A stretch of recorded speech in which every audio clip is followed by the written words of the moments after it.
Hello, you are watching Brighter Kashmir interviews. Today, our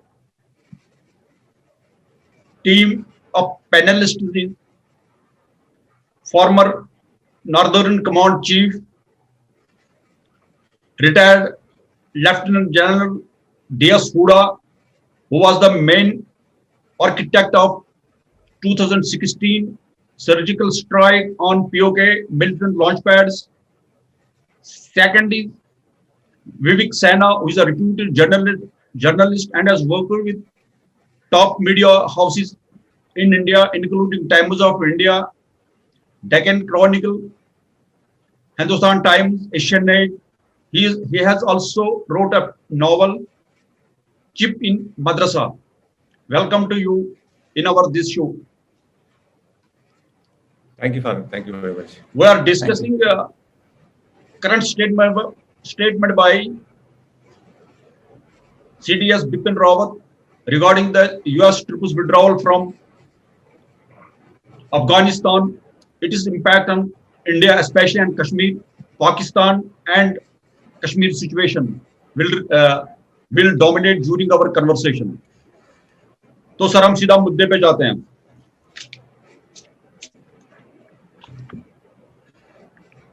sir US जैसे पहली मई को US Afghanistan से ट्रूप्स को विड्रॉल हो रहा है, तो उस सूरत में जो बिपिन रावत साहब का एक बयान आया है कि इसका जो resultant vacuum should create space for डिसरप्टर्स.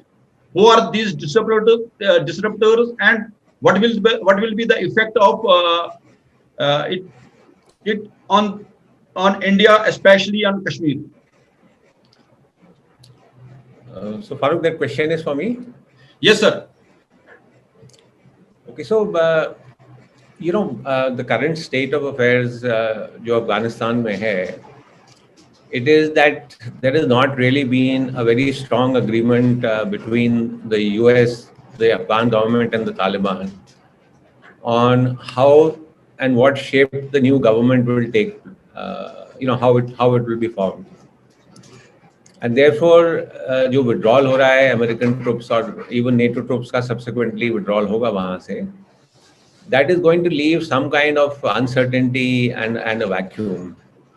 And we are seeing that the Taliban is continuing with its attacks on the Afghan government, is continuing with its attack on NATO troops, and so there is going to be instability in Afghanistan. I mean, on that I think there is general consensus and agreement that it will be an unstable Afghanistan as we go forward. उसका India पर क्या impact होगा? देखिए, दो direct impact हैं.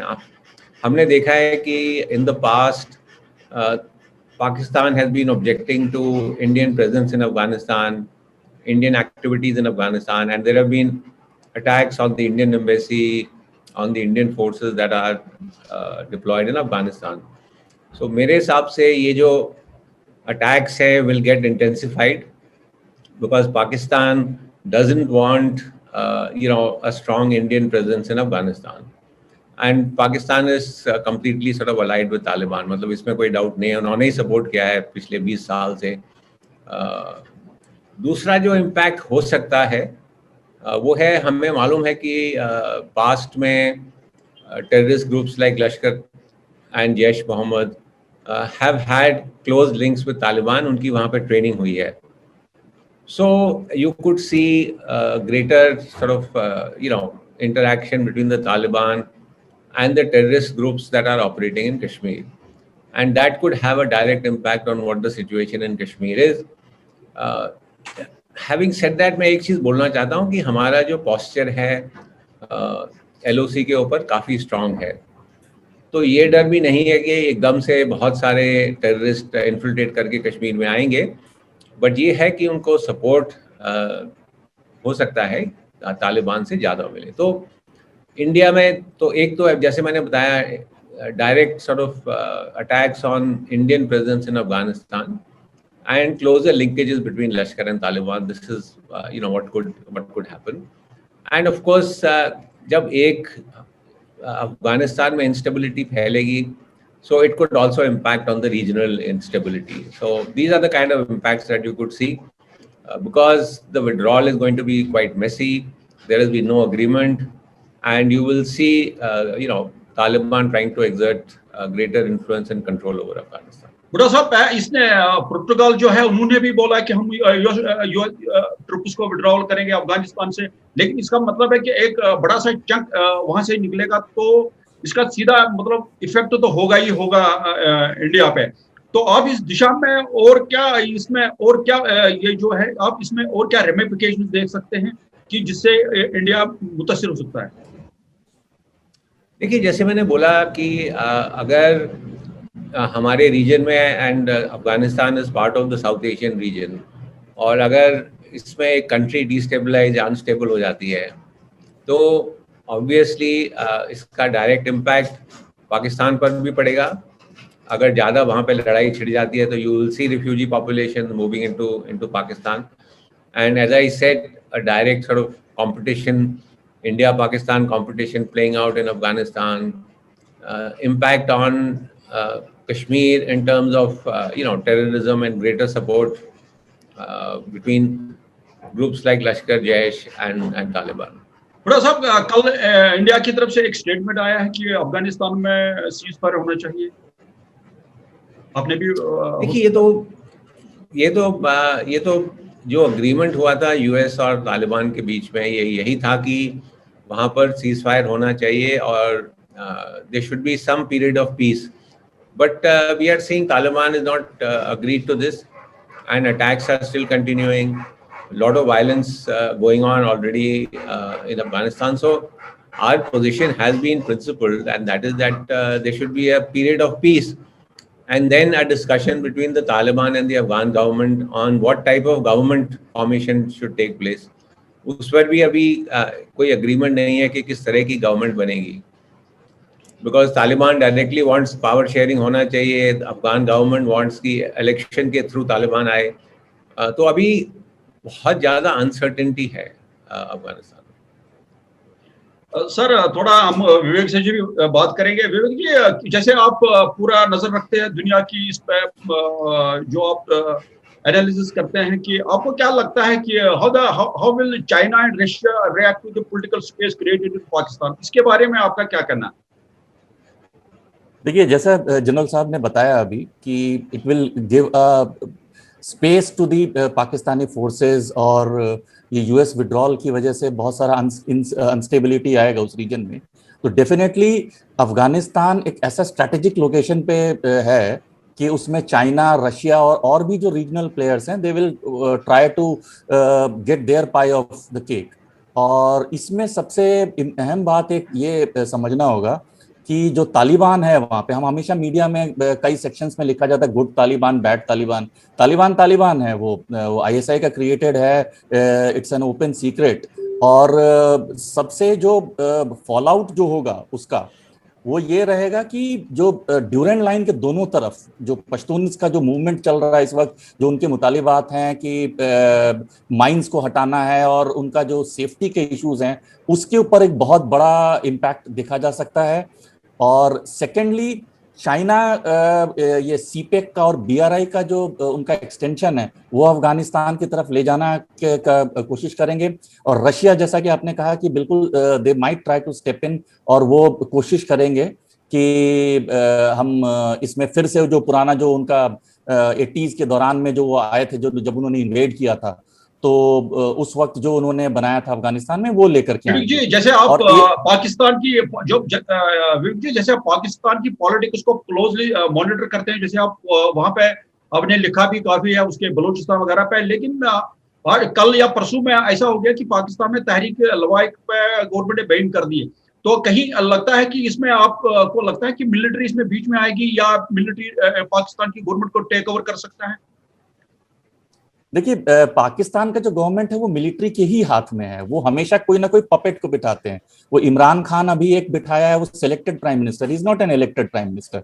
तो वो backdoor से तो कर ही रहे हैं वो। और दूसरी बात है कि वहां की मिलिट्री में भी ग्रुपिज्म हो गया। ये लब्बैक वाला जो मामला है, तहरीके लब्बैक का, ये बहुत खुल करके बता रहा है कि वहां पे एक बाजवा का ग्रुप है, एक दूसरा ग्रुप, एक बहुत बड़ा ग्रुप जो नवाज शरीफ को सपोर्ट करता है, दूसरा है जो ये लब्बैक के साथ ही इस्लामिक एक्सट्रीमिज्म को लेकर के आ रहा है।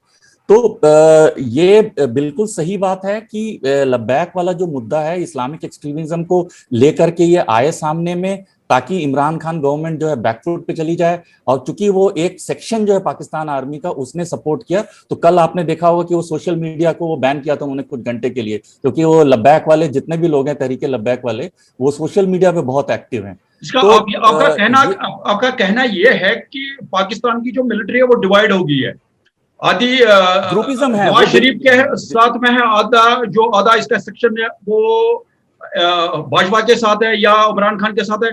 तो क्या लगता है कि इसका असर जो है इंडिया पे कितना पड़ सकता है?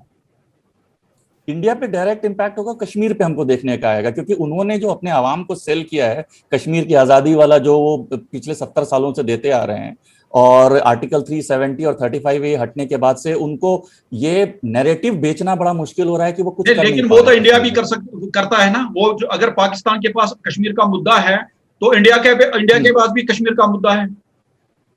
लेकिन हम वो जो पीओके का जो है इश्यूज जो है वहां पे गिलगिट बल्तिस्तान को हम उतना फोर्सफुली जितना उठाना चाहिए इंटरनेशनल मीडिया में, इंटरनेशनल फोरम्स पे, कहीं ना कहीं इंडिया उस मामले में चूक कर जाता है। हम जब भी नैरेटिव बात होती है तो हमेशा कश्मीर वैली की, इंडियन साइड ऑफ कश्मीर की बात होती है, पीओके की और गिलगिट बल्तिस्तान की बात नहीं। लेकिन आप तो ये भूल रहे हैं ना, जो अक्साई चीन है वो भी हमारा हिस्सा है, वो भी चाइना के पास है।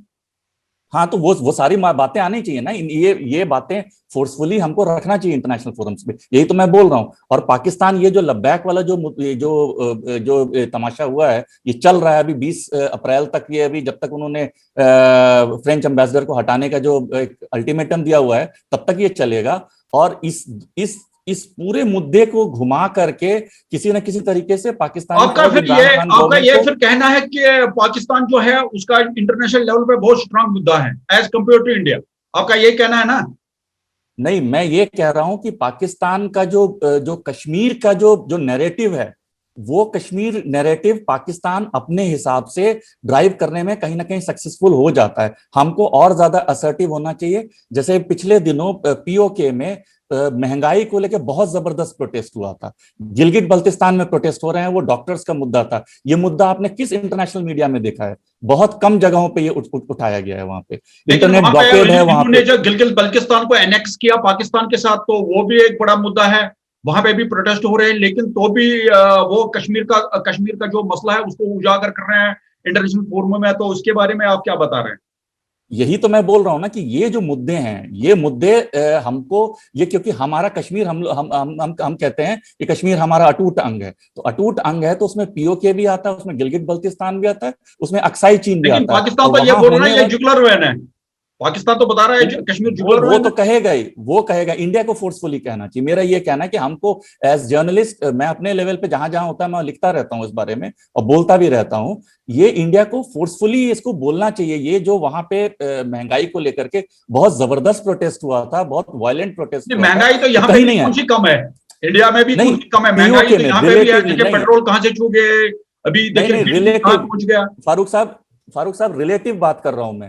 यहाँ पे अगर आपके साइड, आप कश्मीर वैली में है, आपके साइड जो आटे का कीमत है और वहां के आटे का कीमत आप कंपेयर कीजिएगा, बेसिक नेसेसिटीज फूड ग्रेन्स की बात मैं कर रहा हूं, उसको लेकर के बहुत जबरदस्त प्रोटेस्ट हुआ था, वायलेंट प्रोटेस्ट हुआ था पिछले 2-3 महीने में। डॉक्टर्स को लेकर के बहुत प्रोटेस्ट हुआ है। जो गिलगित बल्तिस्तान का बाबा जान को जिनको रिलीज किया था पाकिस्तान की फौज ने, वो अंदर गए थे अट्टाबाद विलेज को लेकर के। अट्टाबाद विलेज में हुंजा वैली में जो है, जहां पे वो सबमर्ज हो गया, पूरा 250 गांव का समाधि बन गया, वो they are buried inside that artificial lake, और उसको पाकिस्तान की फौज ने, पाकिस्तान की हुकूमत ने एक टूरिस्ट स्पॉट बना करके पूरे दुनिया में उसको प्रचार कर रहे हैं। वो अब हम थोड़ा हुडा साहब से थोड़ा बात कर लेंगे। हम हुडा साहब, with so much instability in Afghanistan and Pakistan, is this good time for US to withdraw troops from Afghanistan?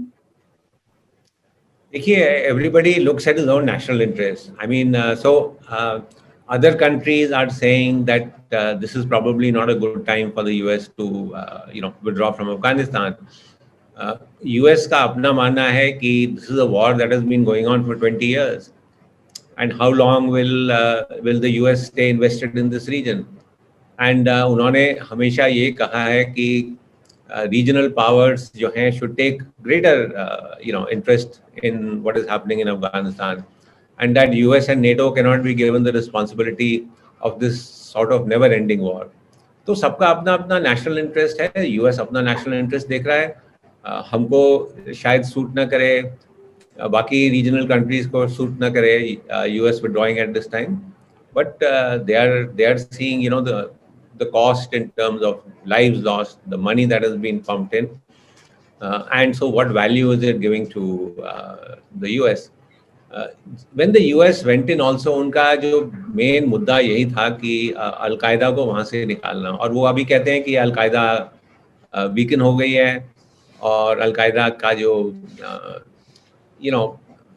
Can they do attacks against the US mainland, कि वो उनके पास अभी इतनी पावर है नहीं, so they feel it is a good time. And Farooq, this is not something that is new. आप देखेंगे मतलब बराक ओबामा के टाइम से ये बात चल रही है कि US troops will withdraw from Afghanistan. So, लेकिन अभी गवर्नमेंट भी बदल गई है यूएस में, और वहां पे खुद भी क्राइसिस है, देखिए वहां पे भी मारदाड़ हो रहा है। तो उस सूरत में ये जो अलकायदा है ये उन्हीं की यूएस की क्रिएशन है। अब वो बोल रहे हैं कि यूएस अलकायदा खत्म कर लो, ये कर लो, लेकिन अगर देखा जाए तो यूएस का भी बड़ा रोल रहा है कि अलकायदा या किसी और जैसे सीरिया वगैरह में भी चल रहा है, तो वहां पे देखा जाता है कि इसमें बड़ा रोल है यूएस का। तो उस सूरत में ये तो उस सूरत में आपका क्या कहना है? नहीं, तो वो सब मानते हैं कि जब रशियंस थे अफगानिस्तान में तो अमेरिकन्स ने जो सपोर्ट दिया था उसकी वजह से instability, terrorism in Afghanistan is the result of that. But as I said, आप नई एडमिनिस्ट्रेशन को मत देखिए यूएस में, चाहे रिपब्लिकन प्रेसिडेंट हो या डेमोक्रेट प्रेसिडेंट हो, मेरे ख्याल में सबने ये बोला है, जैसा मैंने आपको बोला बराक ओबामा ने बोला कि हमको ट्रुप्स विड्रॉ करेंगे हम, उसके बाद प्रेसिडेंट ट्रंप आए दूसरी पार्टी के, उन्होंने भी कहा कि ट्रुप्स विड्रॉ करेंगे, और काफ़ी ट्रुप स्ट्रेंथ कम की गई, and now president Biden has given a deadline and a date saying कि हम वहाँ से विड्रॉ कर लेंगे। तो ये सही है कि some of the instability in Afghanistan is because of what had happened in the past by US actions. But ultimately देखिए इंटरनेशनल रिलेशंस में सेंटिमेंट नहीं देखा जाता, मतलब वो अपना अपना जो सेल्फ इंटरेस्ट है वो देखते हैं। लेकिन उनको ये भी है उनके पास कि इंडिया जो है बहुत बड़ी मार्केट है वर्ल्ड लेवल में, तो उस सूरत में थोड़ा उनको भी चाहिए था कि इसको अगर अभी थोड़ा डिले कर सकते थे, थोड़ा बड़ा इसमें सिक्योरिटी का मसला भी है, तो ये बड़ा फर्क पड़ सकता है। हाँ, वो ठीक है, जैसे मैंने आपको बोला, हम अगर अपनी तरफ से देखें तो India would have been happy if US had stayed on for some more time, if there was a proper agreement between the US, Taliban and the Afghan government on what is the state of the future government in Afghanistan, if there could have been ceasefire, all that is fine. I mean, but as I said, मतलब हम अपनी तरफ से देख रहे हैं और वो अपनी तरफ से देख रहे हैं। थोड़ा सर हम विवेक जी से बात करेंगे। Vivek ji, what political and security challenges with the US and NATO withdrawal pose for India, how should we deal with the same? देखिए, जैसा जनरल साहब ने बताया था कि वहां पे तालिबान का क्रिएशन ISI का ही है, तो ISI का रोल बहुत ज्यादा एक्टिव हो जाएगा वहां पे, और जो अफगान गवर्नमेंट है वहां पे भी जो जितने भी लोग आएंगे उसमें पूरी तरह से अफगानिस्तान में ISI का दखल रहेगा, क्योंकि पिछले कुछ दिनों से मेरी अफगानिस्तान के लोगों से बात हो रही थी, तो वो सबका यही एक डर था कि अब जो है बिना पाकिस्तान के इन्वॉल्वमेंट के, बिना पाकिस्तान के कोई इंटरफेरेंस के हम लोग इंडिपेंडेंटली कुछ नहीं कर पाएंगे, जैसा कि पहले हो रहा था, अभी तक हो रहा था। तो इसका जब पाकिस्तान और ISI का इन्वॉल्वमेंट हो जाएगा, बहुत ज्यादा दखल बढ़ जाएगा, तो उसका सीधा सीधा इम्पैक्ट हमारे लिए पड़ेगा कि वो पाकिस्तान जो भी काम अपने सरजमीन पे नहीं कर पा रही है उसको वो अफगानिस्तान में आउटसोर्स करना शुरू कर देंगे, क्योंकि देखिए वो पाकिस्तान के पास FATF का प्रेशर है, बहुत सारे उनके समस्याएं हैं कि वो लश्कर को हटाना है, जो तंजीम उन लोगों ने बनाई हैं उनको वो अपने जमीन पे नहीं कर सकते, so they will try to push that towards other side of the Durand line, Afghanistan में। और इंडिया को मैं फिर बोल रहा हूं कि हमको बहुत ज्यादा असर्टिव होना होगा। देखिए, ये अफगानिस्तान में जो कुछ भी हो रहा है, तो डायरेक्ट या इनडायरेक्ट इम्पैक्ट सबसे पहले हमारे ऊपर ही आता है। अमेरिका के ऊपर अटैक होगा नहीं होगा वो अमेरिकन सोच रहे हैं, या यूरोप के ऊपर होगा। हमारे ऊपर कैसे इंपैक्ट करेगा, खासतौर से कश्मीर पे क्या इंपैक्ट होगा, वो हम लोगों को सोचना है। और हम अभी जो हमारा जो इन्वॉल्वमेंट है अफगानिस्तान में, वो बहुत ज्यादा पीस मिल टाइप का अप्रोच है। हम छोटा सा कुछ कर देंगे, कुछ हमने दे दिया वहां पे, थोड़ा डोनेशन दे दिया, कुछ ये डैम के लिए कर दिया, कुछ वो कर दिया, वैसे नहीं होगा। We have to take ownership of our presence over there. जिस तरीके से एग्रेसिवली हमको करना चाहिए, बातचीत करना चाहिए था सारे स्टेक होल्डर से, वो कहीं ना कहीं तौर पे इंडिया को और असर्टिव होकर के करना पड़ेगा। अदरवाइज वो उसका डायरेक्ट फॉल आउट आपको कश्मीर में दिखेगा। क्योंकि एक और बात मैं आपको बताना चाहता हूं, अब पिछले महीने आई थिंक मार्च में मेरी बात हुई थी, तो I was just talking about this issue of suicide bombers. तो उसमें उन लोगों ने बताया वहां पे कि अफगानिस्तान में बहुत सारी तंजीमें हैं जो इन्वेस्ट करते हैं सुइसाइड बॉम्बर्स के ऊपर। वो कहते हैं कि आप हमको पैसा दीजिए और हम will send a suicide bomber, जो जाकर के they will blow it up and आपका टारगेट अचीव होगा। तो जब अगर इस तरीके का वहां पे मॉडल है, तो डोंट यू थिंक कि आईएसआई या जो पाकिस्तान की फौज है या जो भी वहां रजीम आएगी, वो इसको एक्सप्लॉइट नहीं करेंगे?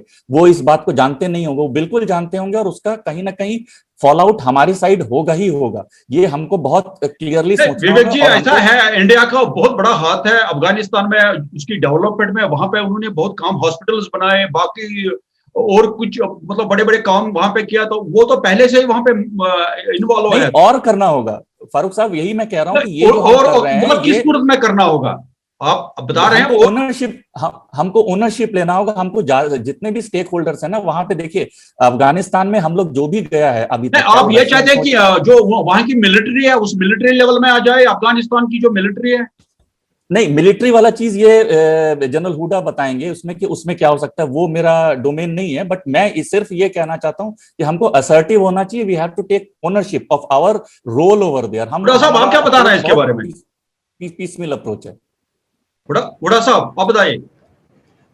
हाँ, तो देखिए, जो अभी थिंकिंग है that we are not going to send soldiers into Afghanistan, because मेरे हिसाब से आपने देखा, मतलब यूएस फोर्सेस, नेटो फोर्सेस हैं वहाँ पर, and that is not really helped in improving the security situation. तो बूट्स ऑन ग्राउंड जैसे बोलते हैं कि हम डायरेक्टली सोल्जर्स भेजेंगे, वो ऐसी कोई सोच है नहीं इंडियन गवर्नमेंट में, और वो सही सोच है। लेकिन अफगान गवर्नमेंट, अफगान आर्मी की ट्रेनिंग हम कर रहे हैं, उनकी इक्विपिंग हम कर रहे हैं। तो इसमें जैसा विवेक ने कहा कि I think we need to invest much more. See, we have always said that we support the Afghan government. कल अगर अफगान गवर्नमेंट में तालिबान आ जाती है तो ठीक है, वो लेजिटिमेट गवर्नमेंट है, उसको हम सपोर्ट करेंगे। लेकिन अगर Taliban forcefully tries to take over authority, so our job, as Vivek said, should be to strengthen the Afghan National Army, to improve their training, to see what equipment they require, and also speed up other efforts at economic development, etc. इसका मतलब है, आपका कहना ये मतलब है कि Indian government को, अगर वहां पे अफगान की गवर्नमेंट, तालिबान की गवर्नमेंट आती है, तो उनको हर हालत में फिर डिसमेंटल करना चाहिए? ये नहीं बोला मैंने कहा कि हमारा जो स्टैंड रहा है वो यही रहा है कि अफगानिस्तान में जो भी गवर्नमेंट है, लेजिटिमेट गवर्नमेंट, उसके साथ हमें बातचीत करनी चाहिए, उसको सपोर्ट करना चाहिए। क्योंकि इन द पास्ट वो बातचीत होती थी कि तालिबान से इंडियन गवर्नमेंट क्यों बात नहीं कर रही है। तो हमारा जो, जैसे बोलते थे, Afghan own, Afghan led process होना चाहिए जो भी गवर्नमेंट है। तो मैं कह रहा हूँ, अगर लेजिटिमेटली अगर पावर शेयरिंग अरेंजमेंट होता है गवर्नमेंट और तालिबान के बीच में, Taliban becomes officially a part of the government, then we will talk to the government however it is. But if Taliban, जो आप देख रहे हैं, that it is forcefully, it will try and take over power from the Afghan government, तो उस forcefully जब power लेने की कोशिश करेंगे, then we need to support the Afghan government. The legitimate and the duly elected Afghan government is whom we should support. अभी sir थोड़ा बात हम इसके बारे में कर लेंगे, सीज फायर के बारे में। कल या परसों में in an interview by DP Pandey, new GOC of Chinar corps, he has said that we must not jump to conclusion regarding the ceasefire. तो उसके बारे में आप क्या कहते हैं? और दूसरी बात यह है कि सर जो अभी जो यहाँ पे डिक्लाइन हो गया मिलिटेंट एक्टिविटीज कश्मीर में, लेकिन सिविलियन का ज्यादा बढ़ रहा है मरना हुआ यहाँ पे, तो उसके बारे में हमारा ये मानना है कि पिछले अगर हम देखें, अगर if will go to the past, sometimes there was a decline in the militant activities, then it got a momentum. So इसके बारे में आपका क्या कहना चाहते हो? और ये जो डीपी पांडे का जो स्टेटमेंट है उसके बारे में आप क्या कर रहे हैं?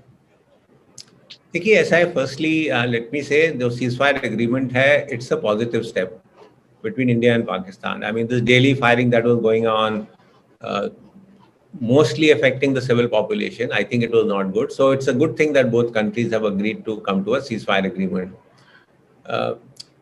Now we have to wait and watch. See, the success of the ceasefire agreement will depend on whether Pakistan continues to send terrorists into Kashmir, whether infiltration continues.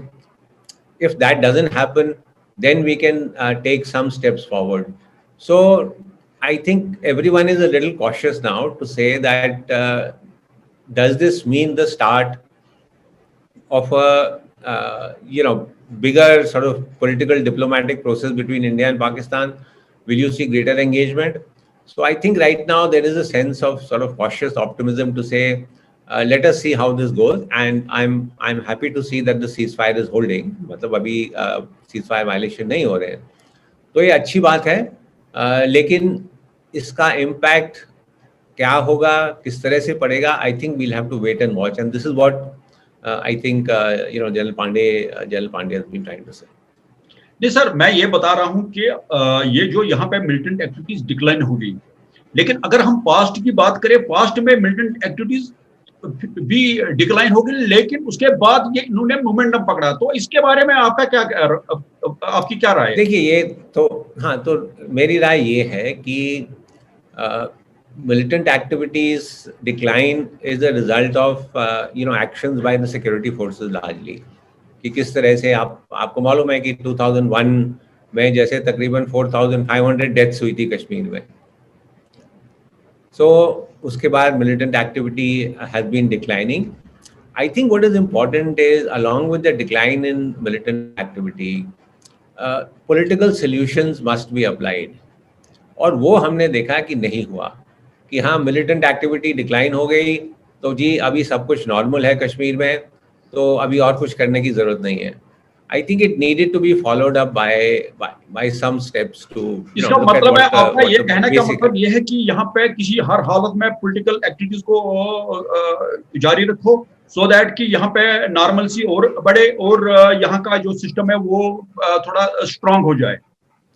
Absolutely. सी अगर हम देखें कि नॉर्मलसी कश्मीर में कैसे आएगी, और हम ये सोचें कि सिर्फ टेररिस्ट को एलिमिनेट करने से नॉर्मलसी आ जाएगी, तो वो अप्रोच बिल्कुल आधी है. along with the reduction in violence, along with reduction in militant violence, you need to see economic development, you need to see political activity, you need to see there are people of Jammu, people of Kashmir, people of Ladakh have some different aspirations. वो aspirations को कैसे address किया जाए, youth को कैसे engage किया जाए, all these activities will go towards providing normalcy to Kashmir.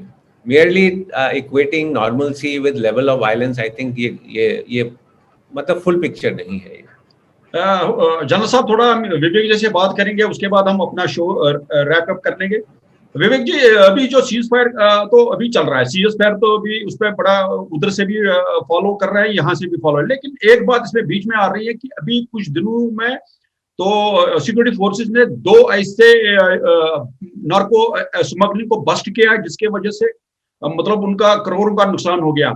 तो जो वहां पे ये स्मगलर उसका, तो उस सूरत में ये इसका डायरेक्ट इम्पैक्ट जो यहाँ के यूथ पे पड़ सकता है, तो इसके बारे में आपका कहना? देखिए, अगेन ये वही वाली बात आती है कि ये सारा जो प्रोसेस चलता है, ये सोचा समझे प्लान के तहत चलता है, जो पाकिस्तान की फौज या आईएसआई करती है.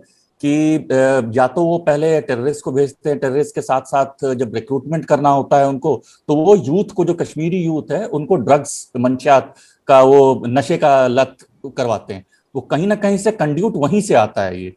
अब जैसा कि जनरल साहब ने बोला कि सिर्फ टेररिस्ट को मारने से नहीं होगा, वो आधा पिक्चर है।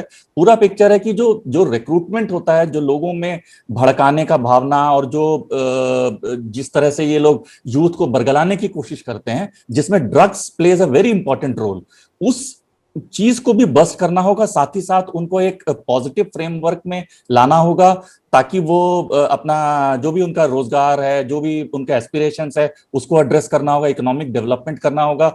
और अगेन, जैसे सीज फायर की आड़ में अगर ड्रग्स को ला करके यहाँ पे फैलाया जा रहा है, वैली में प्लानिंग के तहत अगर किया जा रहा है, तो उसको भी एड्रेस करना होगा उन्हें, वॉर फुटिंग, जिस तरह से हम टेररिस्ट को एलिमिनेट करने के लिए करते हैं, क्योंकि ये सारी चीजें इंटरकनेक्टेड है।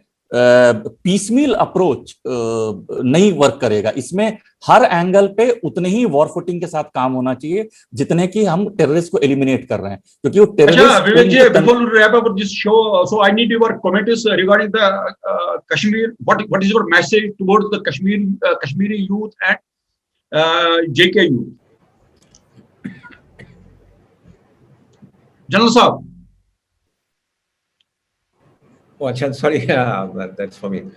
My message to the youth is, I think they need to, get away from violence. I know this is not easy. I know they have issues, in their heart, but I think they need to start looking at a better future for Jammu and Kashmir. They need to look at how they can contribute positively, to the state. We know about. I think more than 65% of the youth are below 30 in Kashmir. So their contribution is going to be vital on how the state goes forward. So they should not get lured into wrong things. I'm hearing now that, the drug problem is becoming very large in Kashmir. That needs to be addressed. So I think the youth, the civil society together need to work towards, a brighter Kashmir. Vivek ji. Farooq साहब, जैसे बाकी जो areas हैं हिंदुस्तान में, वहां पे अगर हमें कोई समस्या होती है तो हमारे पास एडिक्वेट कॉन्स्टिट्यूशनल मैकेनिज्म्स हैं, रिड्रेसल मैकेनिज्म्स हैं, जहां पे हम जाकर के उसको अपनी बात को रखते हैं और अपने समस्याओं को सुलझाते हैं। सेम चीज कश्मीर में भी होना चाहिए, चाहे लद्दाख में हो, चाहे जम्मू में हो। जो हिंदुस्तान की साइड का कश्मीर है, वहां के लिए मैं कहना चाहता हूं कि वहां पे कुछ भी समस्या होता है, उसको कुछ लोग आजादी के नाम से जोड़ देते हैं और लोगों को बरगलाते हैं। ये चीज रुकना चाहिए। और जैसा कि जनरल साहब ने बोला कि एक पॉजिटिव फ्रेमवर्क की तरफ हम लोगों को बढ़ना चाहिए, और यही यूथ को करना चाहिए। अगर उनको किसी भी चीज से, उनके जो मुतालिबात हैं, उनको बहुत मैकेनिज्म्स हैं जिसको कि वो एक दायरे में रह करके अपनी बात को रख सकते हैं, ना कि वो पाकिस्तान के या जो उनके जो कुछ ओवरग्राउंड वर्कर्स हैं, या जो उनके जो कुछ तंजीम उन्होंने खड़ी की हैं, उनके हिसाब से उनके बरगलाए जाने में नहीं आना चाहिए। यही मेरा सबसे अहम एक बात है। Sir, we'll wrap up our show. Thanks for coming to this show. Thanks a lot. Thank you. Okay, Farooq. Okay, Vivek. All the best. Thank you, sir. Thank you.